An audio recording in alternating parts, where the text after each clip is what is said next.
All right, I think I'm live now. I haven't done this before. So, just checking my settings here.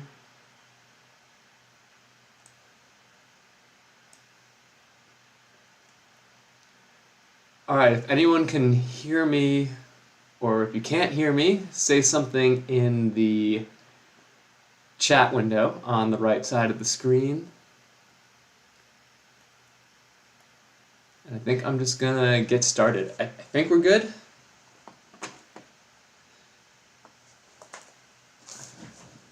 Actually, give me like one more minute here. Change a few of these settings.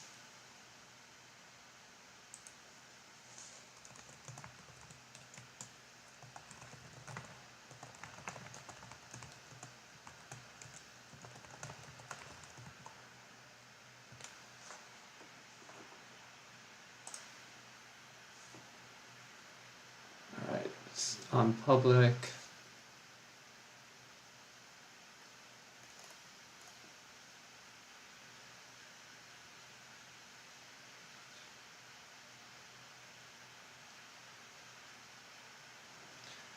And let me just check here really quickly. Then we'll get started here in just a minute. Thank you for your patience. Perfect.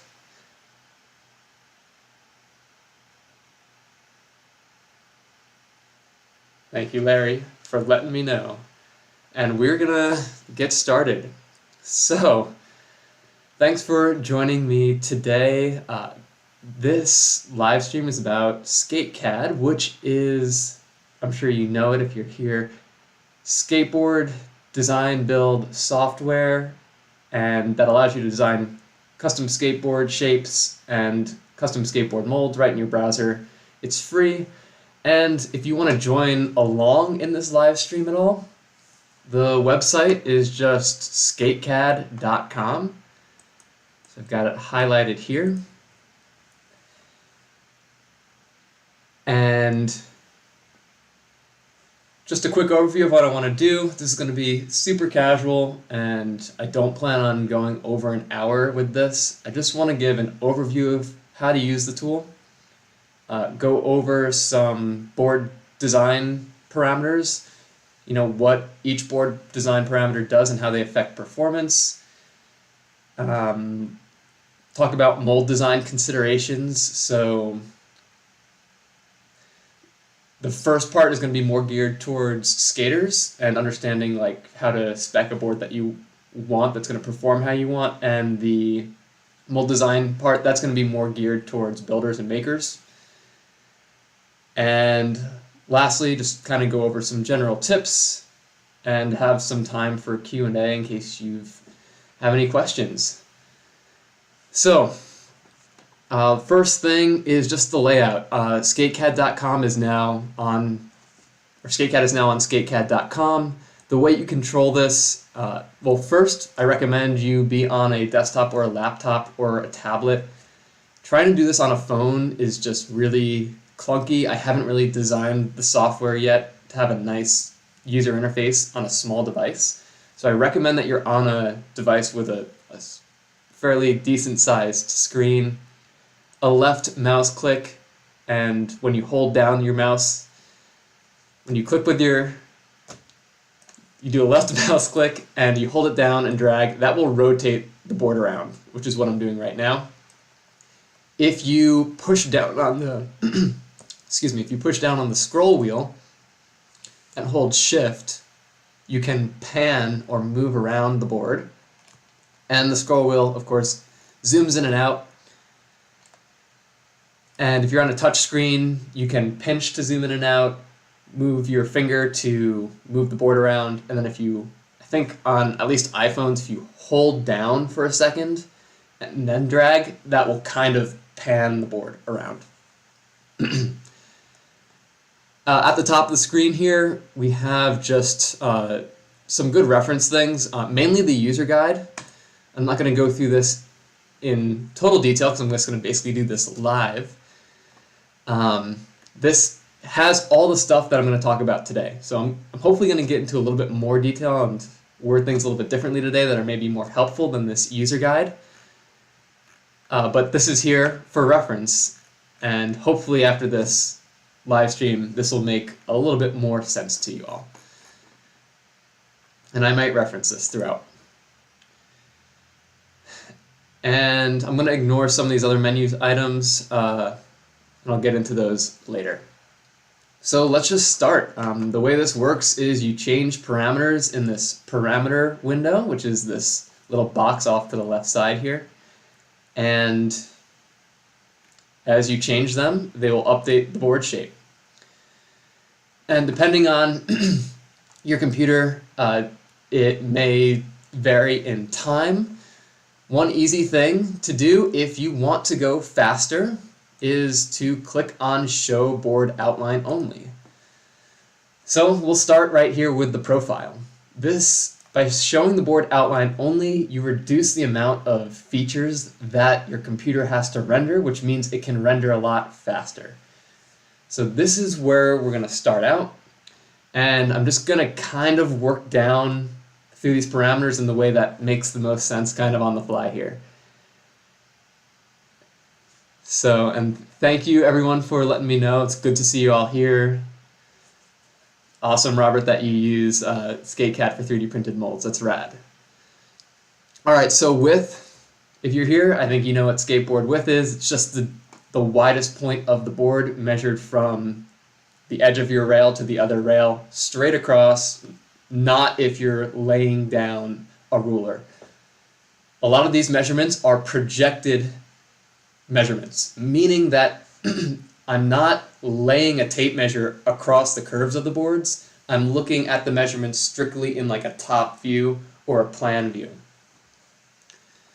So width changes the width. Wheelbase changes how far the trucks are apart from each other. Technically, wheelbase is the distance from the center of your bearings or the center of your axle on your truck. But obviously, since there's all different trucks with all different geometries, the wheelbase will vary. So what I'm talking about with this wheelbase is your deck wheelbase, which is the distance from the centers of your innermost truck holes. So from the center of this hole right here to the center of this hole right here. And the longer you make this, the longer your board will be. And I also mentioned I was going to talk about how these parameters affect board performance. Some of these are pretty intuitive, like width and wheelbase. The bigger your width is and the wider your board's going to be, the heavier it's going to be. But a heavier or a wider board can sometimes be nice because it gives you a little bit more of a platform to stand on. And you get a little bit more leverage with flip tricks. So while it might flip a little bit more slowly, because it's got more mass, it provides a more stable platform. Wheelbase similarly also makes your board longer and larger and heavier, and a longer board is going to be more stable, while a smaller board will give you more control. So that's kind of the trade-off between of size with boards, is small boards give you more control but less stability. Large boards give you more stability but less control. Nose length and tail length. I'm going to kind of group these together in one. This is the distance from the center of the outermost truck hole on your nose or tail side, whichever length you're adjusting, to the tip of the board, again in a projected view. So this is not if you're running a tape measure along the board, this is if you are looking straight down at the board. And the shorter your nose or tail length, obviously the smaller your board will be, but more importantly, this kind of affects pop and feel of your board. So a shorter nose and tail length will give your board a steeper pop angle and make it feel like you get more pop. However, it's going to take a bit more effort to pop, and you're not going to be able to have as much like finesse or have as much responsiveness as you would with a longer nose or tail. With most boards that you're doing tricks off the nose or tail, these are typically between like 6.5 to 7 inches, maybe 7.25, depending on the board, and usually the nose is 1/4 inch to 1/2 inch longer than the tail. I personally prefer a symmetrical board, so mine are usually identical. And that's pretty much it. Sometimes you'll see like a shorter nose length if you are making like a cruiser board. Or if you're making a long board, you might also have like a short tail as well, because you're not really doing like popping off the tail at all.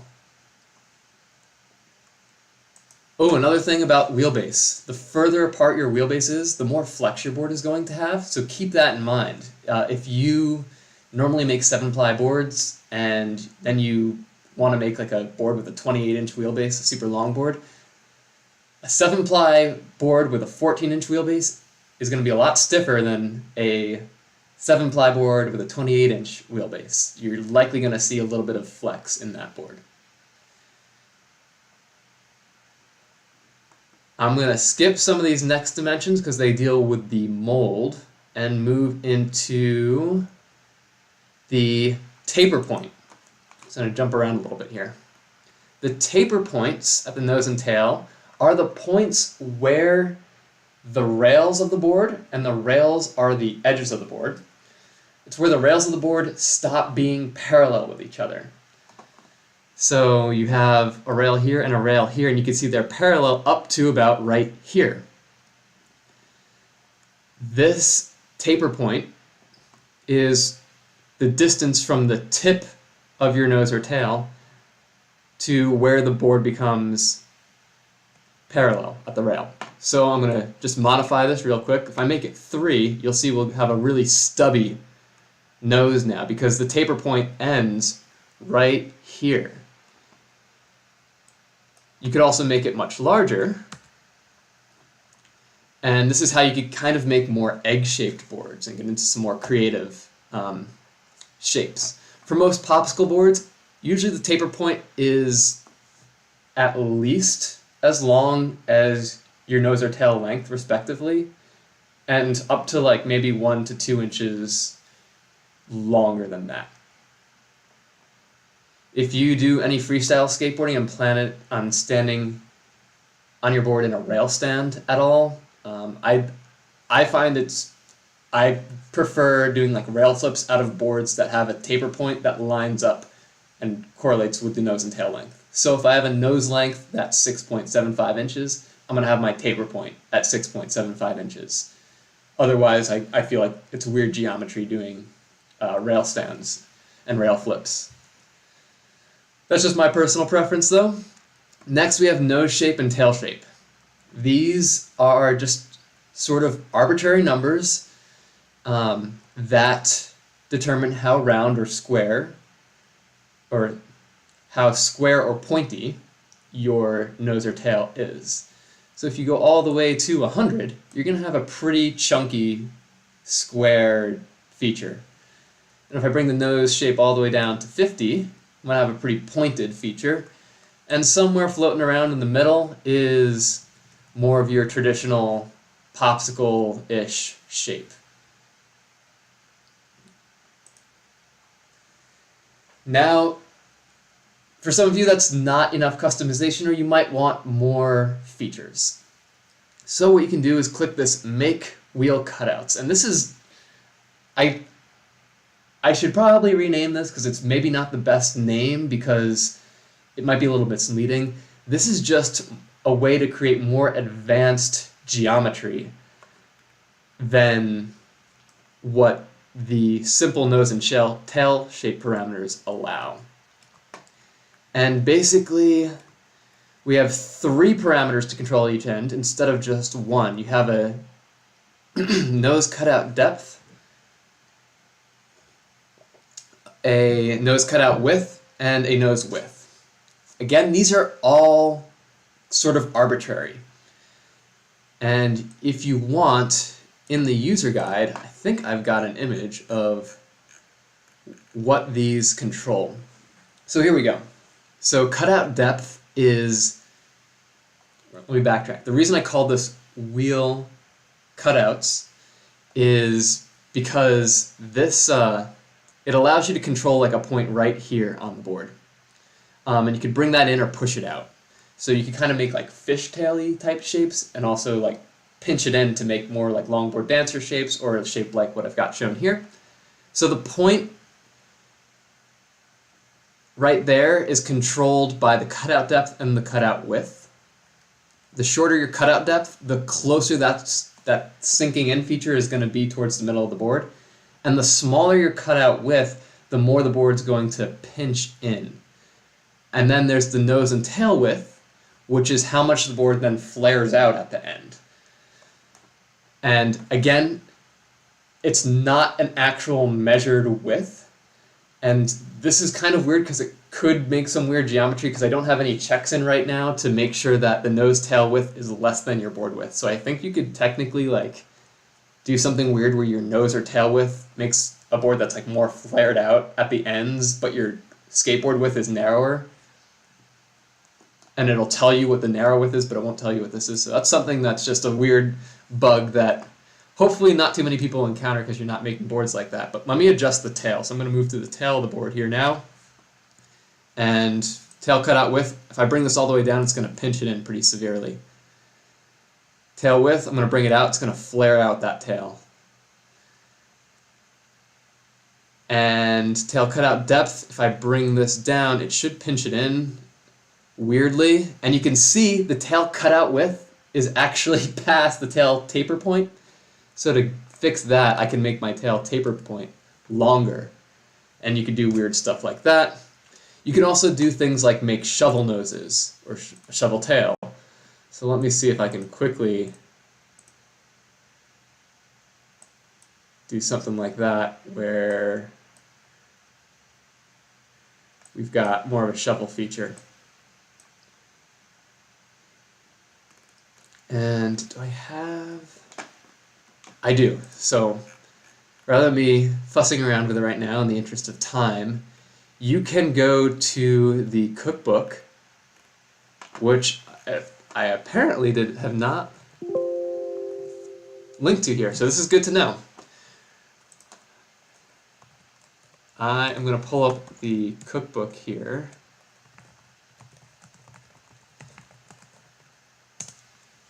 And show you quickly how to use that. Oops, wrong link. And I will link to this in the video description and update the webpage because I did not realize that I didn't link to this. So the cookbook has recipes for making SK8CAD skateboards. This is it, and you can filter based on what kind of board you want. So if I click on shaped, it has the recipe for making like a shovel nose or an egg or a pig shape, an old school shape. So what I recommend is if you're looking for a specific shape like this, enter in these parameters, and once you enter them in, then tweak your board from there to have your specific specifications. But as you can see, it's pretty easy to mess around with this. But I'm going to take it off this and go back to a more normal-ish looking board here and get into some of these mold parameters.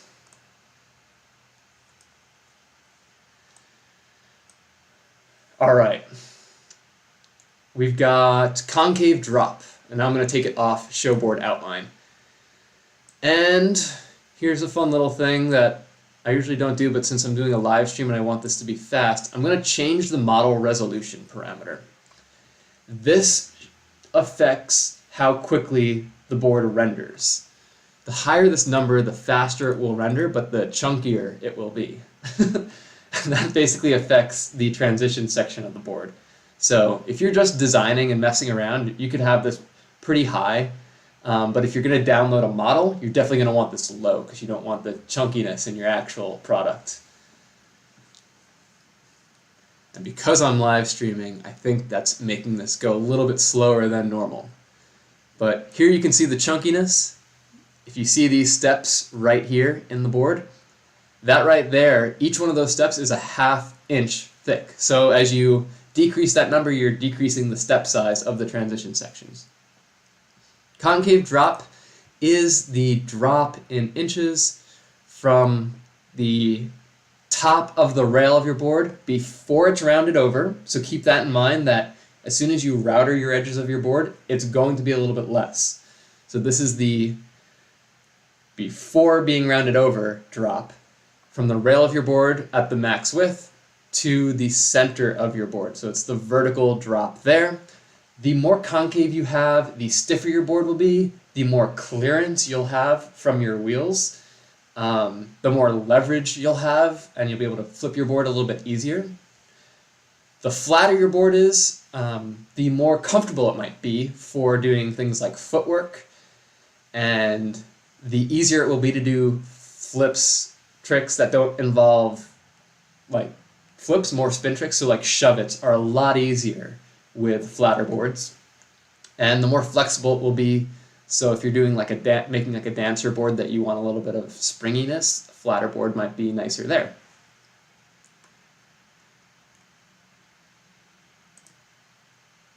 The kick nose and kick tail angle are the angles of the kicks. So as you can see here, the kick is defined by a radius. So there's a curve here because the board's just flat at the base here. It's parallel with the ground. And then to make the kick, it has to create a curve like that and then go straight out in an angled direction. If you look at skateboards, now I'm going to talk about some of the limitations of SK8CAD. So if you look at skateboards, like in a shop, not all skateboards have kicks that are created by a radius and an angle. Some skateboards have spline-driven kicks, which are driven by a continuous curve that kind of changes in its curvature rate. So that's just something to keep in mind. You can get pretty close to approximating a shape of a skateboard if you're looking to replicate or create a similar board to one that you like that has a spline-driven curve. But that's just a limitation right now. The steeper your kick, the steeper your pop angle will be, which, like I mentioned earlier, is going to make you feel like you're popping higher, but also you won't have as much sensitivity and responsiveness as you could have with a mellower kick. And some people don't find steeper kicks as comfortable. I usually, for boards that are driven with an angle, I've noticed that they typically have kick angles between around 17 degrees to like 22, 23 degrees. Mostly like in the 18 to 21 degrees region though. Some freestyle skateboards may have much mellower kicks, along with longboards, especially like dancer longboards. I rarely see many boards with kicks steeper than like 23 degrees. Maybe some old school shapes, or like penny skateboards have a steeper kick tail. And usually the nose is a degree or two steeper than the tail. That is helpful for doing ollies. You have a little bit more of a spot for your foot to kind of catch. And one of the reasons I think that they also make the nose longer is because the nose is steeper. So you're kind of level by making a nose longer. If it's steeper, you're kind of making it more similar feeling to the pop angle of the tail. So increasing the nose angle increases pop angle, increasing the kick angle increases pop angle, and increasing the nose or tail length decreases the pop angle. Nose and tail radius are that curvature I mentioned earlier. So I'm going to get back here. Here's that little diagram. So here's the tail radius. The smaller the radius is, the steeper your board will feel. So, and most boards I think have anywhere between like a 4 to maybe like a 7 or 8-ish, maybe 9-ish kick radius.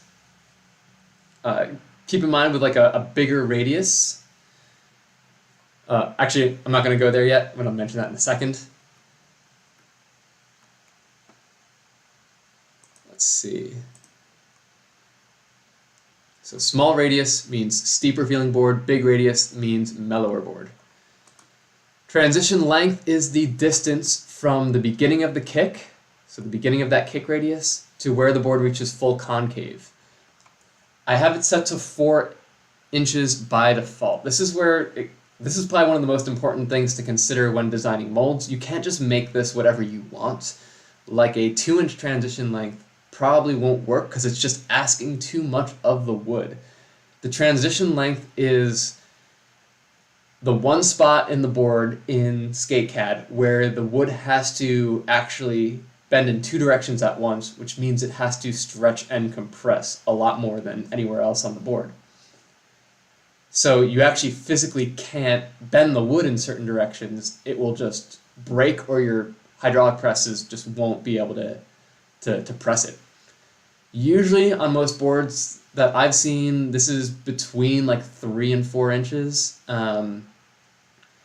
If you are doing vacuum bagging, I generally recommend leaving this at around 4 if you're not using clamps to go with it, and that should roughly get you to something that could be made with the vacuum bag, because the vacuum bag has pressure and force limitations, so that you're going to have a hard time bending the wood in the transition sections with than a hydraulic press or some other type of press.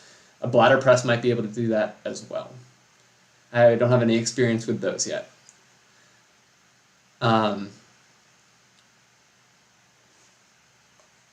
Kick gap is the, and also one last thing, if you are watching this more from a interest of, more with the perspective of wanting to design boards and order custom boards, this transition length isn't available to customize right now on ordering boards directly from open source boards. It's only on the mold feature, so you don't even have to worry about it. Basically, all of our boards are set to 4 inches by default. Kick gap is the distance from where the kick begins to the center of the outermost truck holes. So here it is again. That right there, this is what Paul Schmidt, the skateboard professor, often refers to as fingers of flat. This kick gap is basically the amount of space between the outermost truck holes and where the board starts to curve up. And what this does is, the bigger your kick gap is, the mellower your board's going to feel, and the lower your pop angle will be. If you increase the kick gap, you get the trucks further down the board on the section where you have full concave, which is nice because you can take advantage of that concave more if you are are worried at all about wheel bite. So, because you're going to get less wheel bite at the spot of the board where you have full concave. And on a lot of boards I've seen the kick gap, this can vary so much. I don't recommend going less than a 1/2 inch because then you risk having your trucks, the base plate will actually hang past the part of the board where it starts to curve for the kick. So I don't recommend making your kick gap lower than a 1/2 inch, and also consider there may be some relaxation of the wood which may make the kick gap, may shrink the kick gap a little bit, or make it feel even bigger.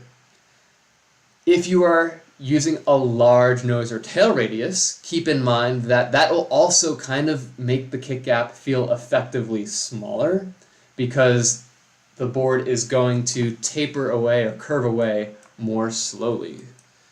So if I change the tail radius to 9 here,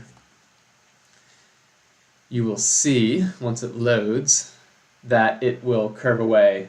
And it's going to look like there's actually more flat space, but it's just that the curve is so gradual that even though the curve has started, it's just more flat. So you can see it looks actually like it's significantly further away just because it's more gradual. So you may want to reduce your kick gap a little bit if you are using a higher value for your nose and tail radius. And I think that is it for the board design parameters.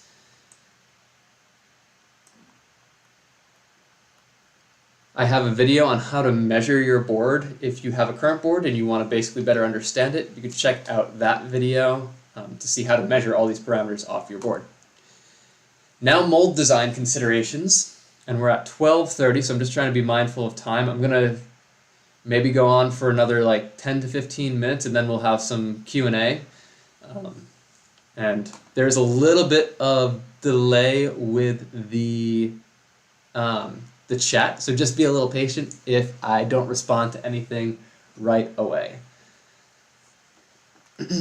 Mold design specs. So I'm going to switch to mold, and this is going to, or let me go back a minute here because I didn't explain something else.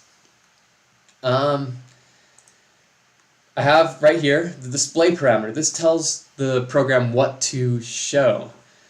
We've got board, male mold, female mold, inverted male mold, female mold. So first, the male mold and the female mold. If you are doing vacuum bagging, where you only need a one-sided mold, you could just check male mold, and that's going to show you a male mold. Sounds like I'm saying mammal. If you are doing two-part mold pressing, you will also get to see your female mold. And you do not ever change parameters between the molds. They already account for the differences, which I'll get into. I guess if you're doing bladder pressing, you'd only need a female mold. And then inverted male mold and inverted female mold. The inverted male mold is going to look like a female mold because it is a mold for making your female mold. It's a mold. And what this is used for is if you want to cast molds out of a material. So let's say you want to hydraulically press boards. I think the cheapest way to do it is by casting concrete molds, not considering your time. And the inverted molds allow you to basically, the way I do it, so on opensourceboards.com you can order inverted foam molds, which are the cheapest way to get two-part molds. And you basically put in all your specs, you click order inverted inverted molds, and you get these molds, and then when you get them, you will build a box and pour concrete in them. Johnny Manick of Manick Skates has a great video on how to do this. He makes these amazing, beautiful looking concrete molds, and his boards are absolutely gorgeous too. Definitely check out Manick Skates, that's M-A-N-A-K Skates. And you can see his video on specifically how to use these inverted molds. But let's just show the male mold here. We've got length of 34 inches. The mold length is the distance from here to here, the overall length of your mold. And I think I actually have some nice convenient feature where if you enter in like a long wheelbase, it'll tell you if your mold is too short or too short for your board. So I try to have some safeties built into this so you don't do anything unintentionally that isn't going to work. So hopefully that helps. I can't guarantee I got everything, but I got a good portion of things, I think. Width is your mold width, how wide this is. I like to kind of try and match this up with whatever veneer size I'm using. If you're doing like just using the raw rocket method, I kind of like to have the molds a little bit wider than the veneer, because then you can have these little alignment notches and utilize that to quickly just make all your registration marks for taking your board off the mold. We've got mold height. This is the thickness of the mold at the thickest sections. So from the highest point of the mold to the bottom of it is 4 inches. Mold offset. This is one of if you've been making boards, you probably know about mold offset. If you don't, you're going to learn right now because it's very important. And that statement itself is debatable among makers. So mold offset, technically when you're bending a piece of wood or you're bending anything, let's say you bend a piece of wood to the left, the radius on the left side of that bend is going to be shorter and smaller than the radius on the outside of the bend. Just like if you're driving a car and you turn left, your left wheel is going to turn slower and make a smaller arc than your right wheel because it's on the outside of the curve. When you are pressing skateboards, you should account for the thickness of the wood and offset all the curves in your molds so that you have a nice even press. If you do not do this, what you'll likely see is that, and what I've heard, I don't have personal experience pressing without offset, is that you may be able to press 1 or 2 boards differently than what the mold was designed to do, but they'll likely be mellower. You'll likely see cracks or bubbles in the wood because there's uneven pressure. There's just a number of things that can go wrong and reduce the strength and integrity of your boards if you do not press with proper offset. What this parameter does is, in this mold offset box, what you want to do is input the thickness of everything that's going to be in your mold when it is compressed under pressure. So if you are pressing 2 boards that are 7/16 of an inch thick with nothing else in that mold, you'd have it at 0.875, which is 2 times 7/16. Let's say you've got 2 1/16 inch pieces of rubber you're using on your mold surfaces. If you're casting it with concrete and you have a rough concrete surface, you want to add that in as well to your mold offset. The offset, all these parameters that we've gone through define the male mold. It defines the surface of the male mold. So this offset is going to be, everything on the female mold is going to be offset by this amount. So that's something else you may want to know if you're designing molds. You're designing, all these parameters you're designing are for the male mold. So if your ideal board is, so if you're pressing 4 boards at a time, you may want to make all the parameters you enter slightly steeper than you originally intend, because that way boards 2, 3, and 4 on the press won't feel too mellow, if that makes any sense. Next, we've got include truck holes, and I'm going to give myself about 5 more minutes here. This will make truck holes that go all the way through your mold.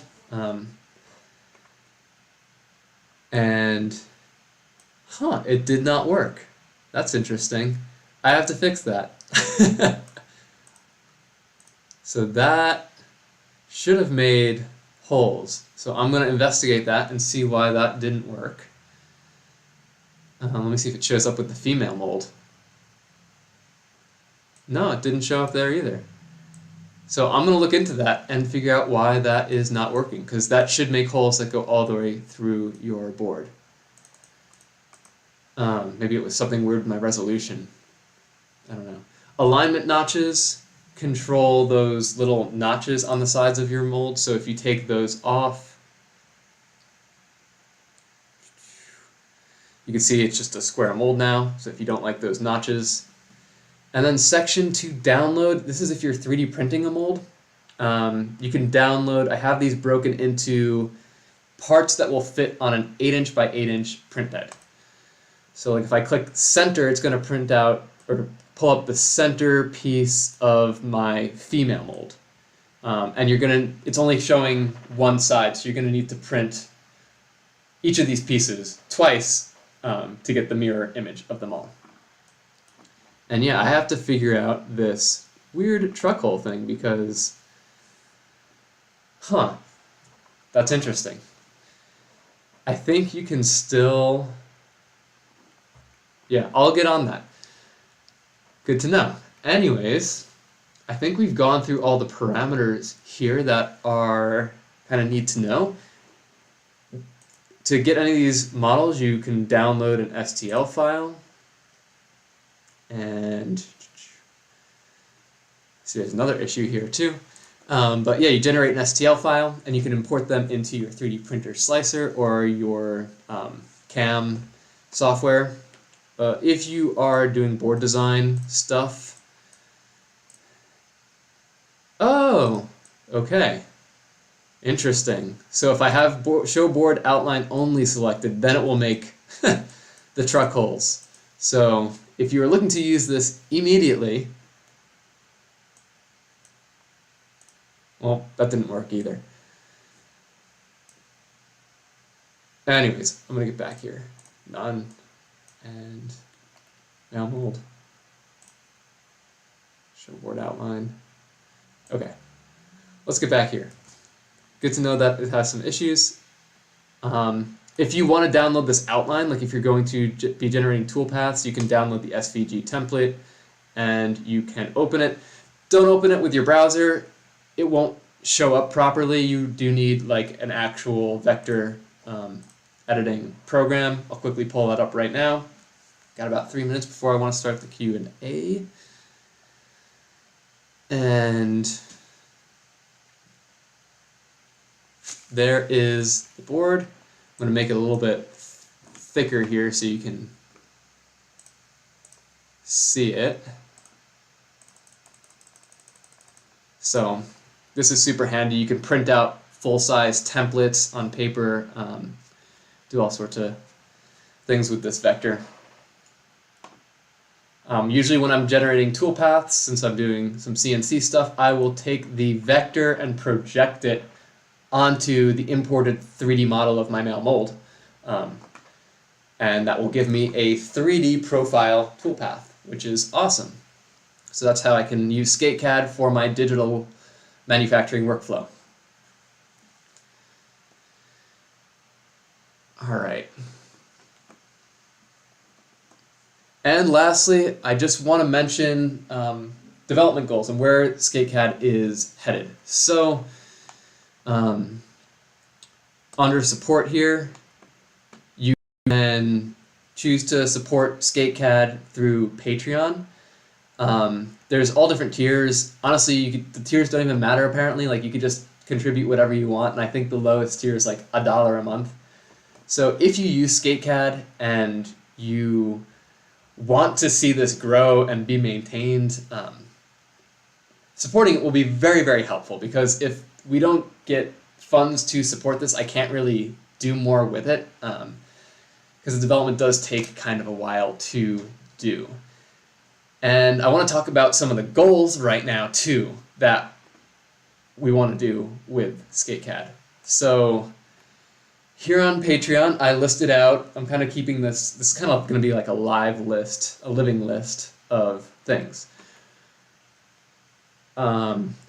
We want to add alternative styles of concave, starting with tub and progressive concave. So basically right now, SK8CAD produces a radial concave, which is just an arc of a circle, which is super simple. But some people, I know a lot of people want boards that have a flat section right where the trucks are, like 2 to 3 inches of flat, then have a radius that comes up and then maybe flattens out at the end. And this is something that I'd be able to do. We can code into the software. So that's one of the main things we want to add in soon, and you'll be able to switch between radial and tub. Concave in the nose and tail. We would add parameters for concave at the base of the kick and at the tip of the kick. Right now, the nose and tail are totally flat. So once you get to the end of the transition section, you just have a flat piece of wood that comes up, excuse me, which has its benefits, though I know a lot of people would prefer to have a subtle concave in the nose and tail. Option for rail cuts, this would be more of something on the vector side, being able to have a part of the board that tapers in, like between the wheelbase, and this is mainly freestyle skateboarders that have given this suggestion. Having an old school truck hole option, inputting your own custom text on molds, kicks driven by splines rather than a radius and a kick angle, so that's something else that I did mention earlier. The ability to make drop decks and drop through decks, so like different types of longboards. Adding rocker and camber to a board. Rocker is, these are basically concave or convex in the side view of a skateboard. So rocker means that the board will sink down in the middle. I'll try and show you real quick right here. And these, of course, will be added to the user guide once they're available, so you can understand them a little bit better. Let's see here. I'll come back to that. Oh, there we go. So rocker would be a drop from this way. Would mean that this part of the board is lower than this part of the board. So it's like dropped like that. Camber is the inverse of that, and camber is more common on longboards, because you can kind of make a board that acts a little bit like a spring by, if you're using a more flexible board or designing flexibility into your board. If you have camber, it gives you some room to kind of bounce like and absorb some of the vibrations as you're cruising around. So if you look at a lot of like longboard, cruiser longboards, you'll see camber. A spoon nose and tail shape, that could be a fun thing to add in. Wheel flares and wheel wells. Wheel flares are areas of the board where there's more concave where the wheels are, and wheel wells are parts of the board that are sanded out. So the wheel flares obviously be more relevant for makers, because that will help you with making more custom molds. With that, it's not on this list, but I've been meaning to add it in. Having some sort of warning for telling you when your mold is maybe going to be too steep, particularly in the transition sections. I have some knowledge about that based on testing. It's really, really hard to know for sure what will work and what won't work, but I can at least give maybe like a little ballpark of, hey, you're kind of getting at the upper limit of how steep you can make this board. It may not work.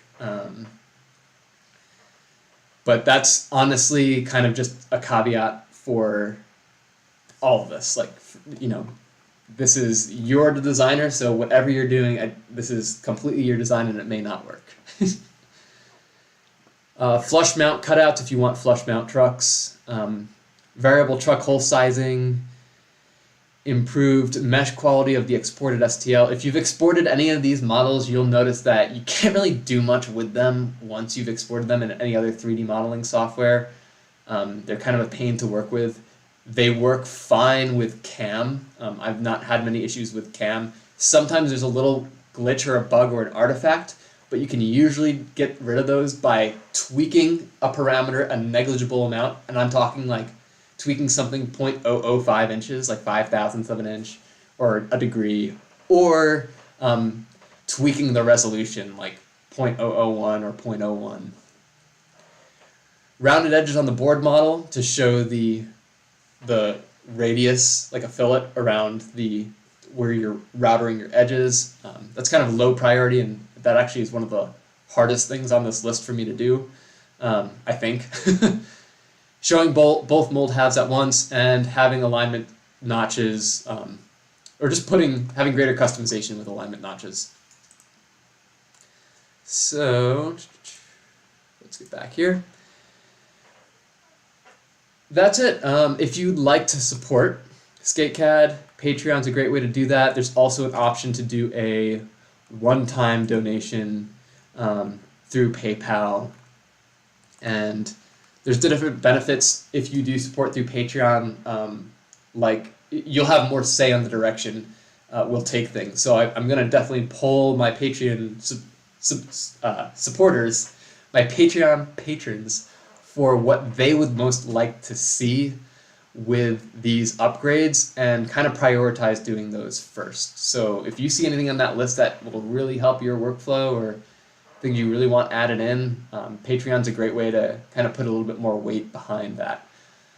Also with Patreon, I hope to create more tutorials and videos like this to help users learn how to use the tool. All right, so thank you so much. Let's see, do you guys have any questions? I'm going to look through the chat right now. And I know I had gotten some questions through other channels that I can answer, but I just want to see if anyone has any questions about anything relating to SK8CAD. I'm happy to help with.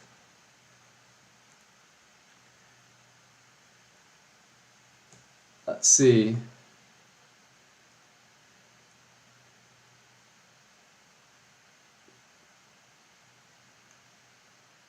Thank you, Robert Reynolds. Thank you, Waffle Beaver 808. That's really cool that you're looking to make a recycled plastic skateboard. That is rad. And Mayor Makes, awesome. I am keep me posted on if you make the mold. If you guys have any questions about the actual seeing how this works out, I've done some tests with. Obviously, molds can be pretty pricey to make, so I've only made one wooden mold with SK8CAD so far. I'm planning on doing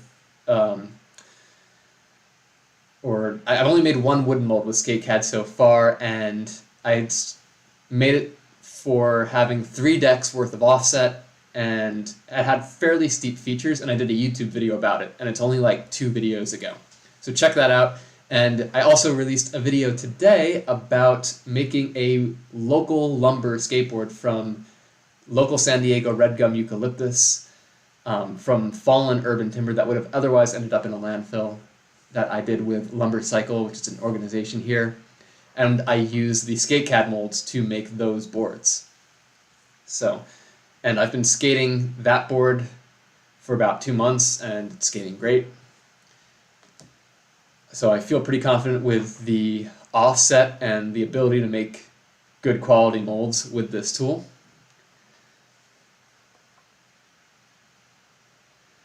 I got a question from Zayad. Sorry if I'm not pronouncing your name properly. I'm really bad with pronunciations. I'm working on it.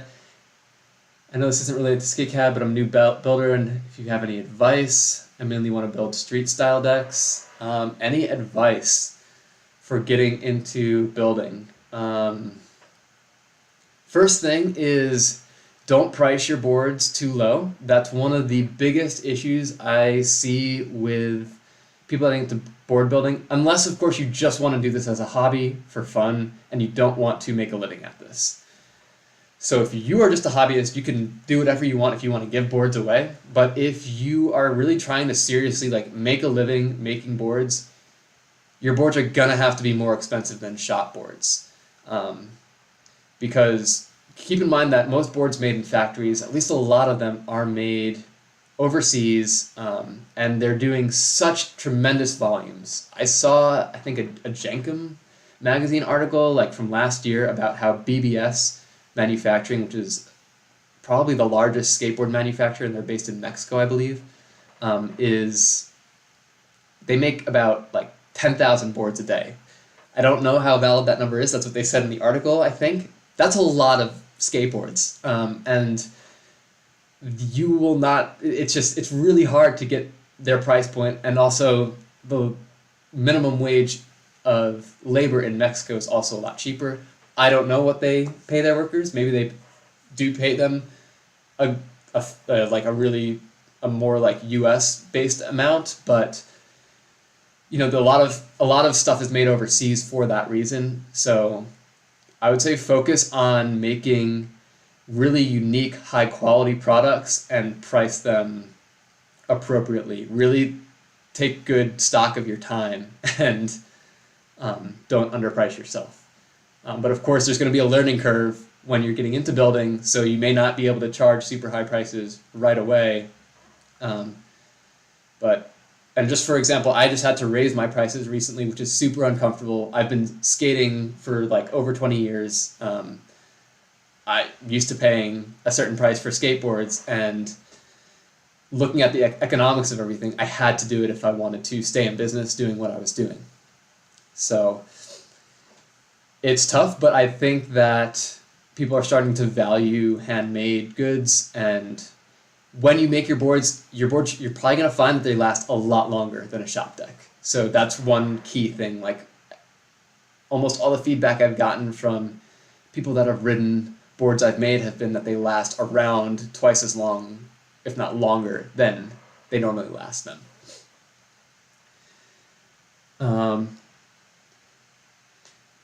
Ben Toohill, are your board shape templates a flat template, or are they matched to the board shape? Example, the nose and tail length is shorter. I think I understand this question. Are you asking basically if the template is the projected top view, or is it a flattened view? And the answer is it's a projected view. It does not account for the curvature of the board. I don't have an algorithm for doing that yet, unfortunately, so it is just the top view. So if you're printing out a paper template or cutting out a paper template, that's something you're going to need to keep in mind. You may want to make your nose or tail a little bit longer and make them a little bit more square, or maybe I did that backwards. You'd want to make them a little bit longer and a little bit more pointy than you normally would to account for the curvature of your board. Because as you lay a template over a curved surface, it will get shorter.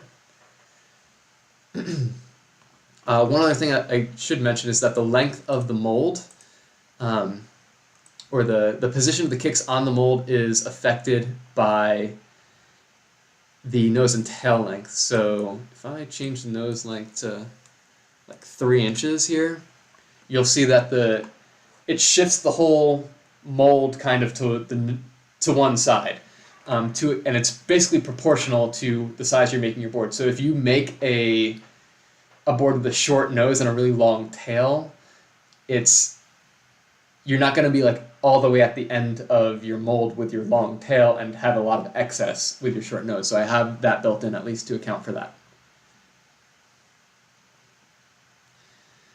Veneer prices are up. Do you have any good sources for veneer? And this is something I'm seeing all the time. Nope, I do not. I know of 3 veneer suppliers, Roar Rocket, or 4 I should say, Roar Rocket, Cahaba, and Marwood. I've used Marwood and Roar Rocket only. I've been very happy with both of them. I've never used Cahaba. And if you're ordering higher volumes of veneer, I know Great Lakes Veneer is a supplier for higher volumes. Honestly, everything's kind of priced up right now. I just mentioned I had to raise all my prices. If you are making boards, I really try to encourage you to raise your prices. I know it's really tough to do, especially because most of us skate and we want to have like cheap boards that are, and especially doing it ourselves, but I don't know of any veneer supplier that you can get cheaper veneer from than getting a blank deck just from like a factory, unfortunately. Like, it's tough.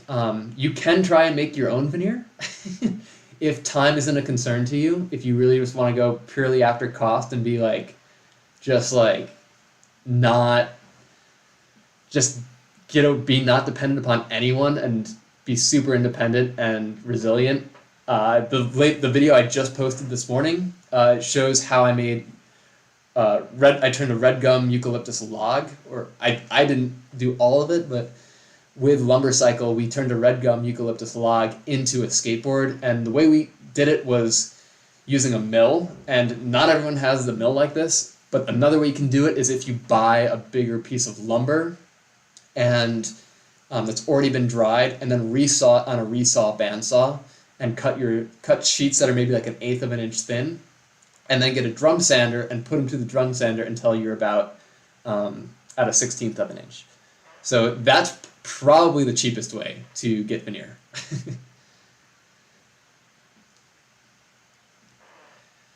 Oh wow, Marwood raised the price again. I knew they were doing a price increase in June. I honestly I'm kind of expecting to see a price increase from boards coming from factories. I'm surprised it hasn't happened yet, or at least I haven't seen it yet. Because from what I've been hearing, inflation's up like 7%. So if you're not basically like, yeah, with inflation being up 7%, I feel like everything's going to go up at least 7%. And then if they're a company and they want to keep their employees and make them happy, they need to give their employees raises. And I just read like an article about this. So if you're giving an employee a raise, like a decent raise is going to be like a 5 to 6% raise, or however 5 to 10% raise or something. So prices are just going to continue to go up. So I don't have any advice for veneer suppliers. Oh, I've also heard of recently Dimension Lumber, Dimension Hardwood. I can't speak to them at all. In Facebook, there's a Facebook group, DIY skateboard makers, I think, or builders. You might even be in this already, so I apologize if you are, but there's a pinned post on veneer suppliers to help builders. But definitely look at making your own veneer, because that creates something really special. And again, I don't know if you can like dial in a sweet process to make it super efficient and just buy some lumber or find some lumber and slice it into veneer. That will be a really cool way to make your brand really unique, even if it's just like your bottom or top ply or something, or half your ply. I'm going to answer, I got a couple questions here that I'm going to answer real quick, and if you guys have any more questions, I'll hang out for a few more minutes here. And I answered this guy's questions last night because he wasn't able to make it on the live stream, but I thought they were good questions that I want to share. So they asked, is there any way to add, so in regards to designing a board, if you're going to order a board from the website, it gives you an error if you are designing a board that has if you put in a wheelbase on a house mold that produces a kick gap that is smaller than a 1/2 inch. And I'm going to keep it at that because this person was looking at wanting to have a really short kick gap, like less than a 1/2 inch on each side. And I'm not going to bypass that right now. If you are really set on getting a board, or you're really interested in getting a board that has a really short kick gap like that, you could just reach out directly. I could still build it for you. I just don't want anyone to not realize that they're getting a board where the base plate might overhang over the kick. So that's why I'm going to leave that. And they also asked, is there a way to have the advanced nose-tail shape option, so the wheel cutouts parameter, is there a way we can do this on one end and just having your regular nose-tail shape on the other end? Right now there isn't. If there's more interest in having that, where you can kind of have just nose shape at one end and then have your cutouts at your tail end, let me know. I can look into making that change. In the meantime, I recommend just looking at the cookbook, because I do have you can get really close to the nose and tail shape parameters with the cutout parameters. It just takes a little bit more tweaking because there's more variables to control there. But I understand why you may want to have both. So I'm open to it, and I can add that to the list of improvements. Is there anything else you guys have to ask for me? I'll give it another minute here, because I know there's a little bit of a delay. And if you guys enjoyed this, let me know if this was helpful. If you want to see more videos like this, I'm considering doing one for generating tool paths with VCarve. I could also go through setting it up for 3D printing. I haven't done 3D printing yet though with this, but there's a lot of different ways we can go and different things we can focus on.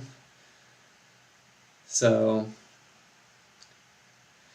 okay, I got another question here. What happened to the stock molds that were in the old version of SK8CAD? Will that come back in the future if funded? Yes, I could, if there's enough demand, I can add that back. They actually still exist, but you just can't download. I think I have the download turned off because I only have it set up for, if you go to opensourceboards.com, I didn't think that people were using that to download any models. But if you go to opensourceboards.com, you click on shop and you click boards. So you click on standard size deck. This is the new way to order custom decks from us. Here's all this is essentially the old SK8CAD.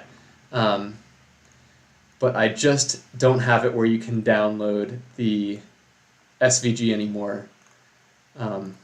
Or the STL here. But the old website still all works. If you have the old URL, simply change www to v1. So if you go to v1.opensourceboards.com/CAD/SB.html, and you do need to put the .html thing in. I don't know why it just doesn't. That's my hosting provider just has it set up that way.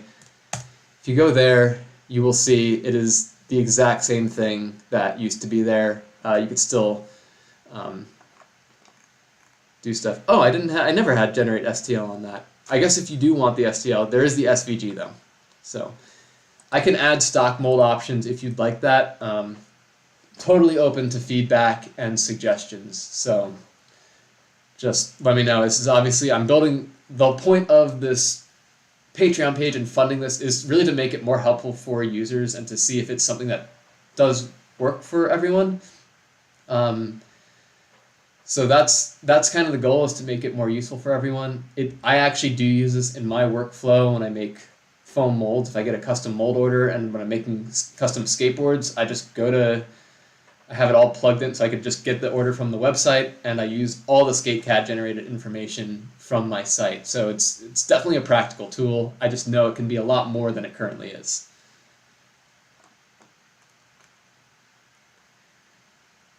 And with that, thank you all so much for making the time to join today, and I really do hope this is helpful. And yeah, keep the suggestions coming. You can join Patreon, comment on that post with your suggestions, shoot me an email. I try to be decently easy to keep in touch with, though I am busy, so I may not be able to respond to things right away. And that's it. Have a happy holidays, everyone, and stay safe out there, and have a great weekend.